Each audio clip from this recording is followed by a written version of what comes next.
Devastation due to the loss of 2 girls. Sino and Iba Mayor Babalolobisha condemns the horrific murder of 2 girls.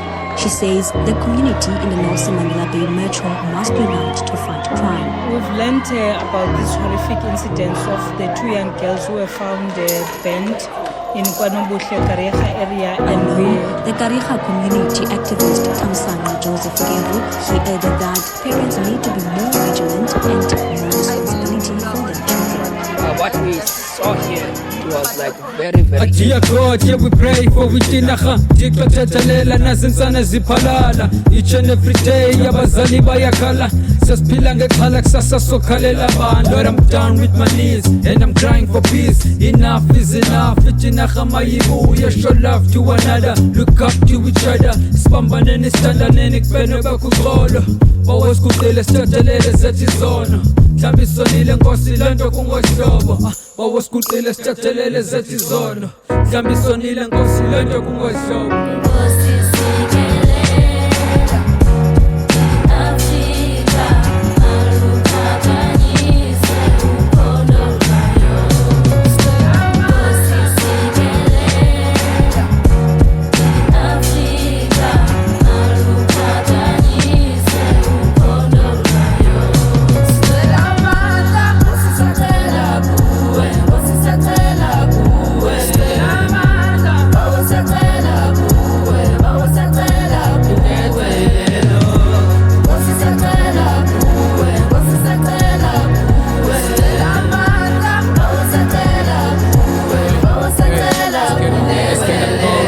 I never thought this shit gon' happen in the hood. Like 2 girls on the ground, they all burned out. This is the curse or gift in the purse. I never thought these young girls gon' be angels. The murders left the mothers cry. This ain't a lie. How can you burn the person who really died? You brutal high. You deserve to be out on this world. You killing innocents, so God protect me, just protect me, oh Lord. Like an angel, I be out on this world. They hunting us down, yeah, like they playing the sport. Why did you kill them?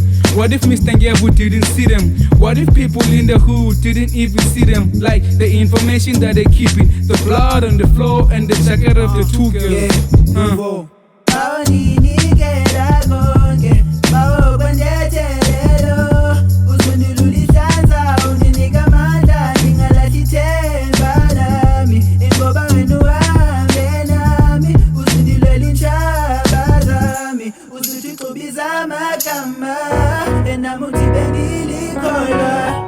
Ngosisatela kuwe, ngosisatela kuwe, bawasatela kuwe, bawasatela kuwe.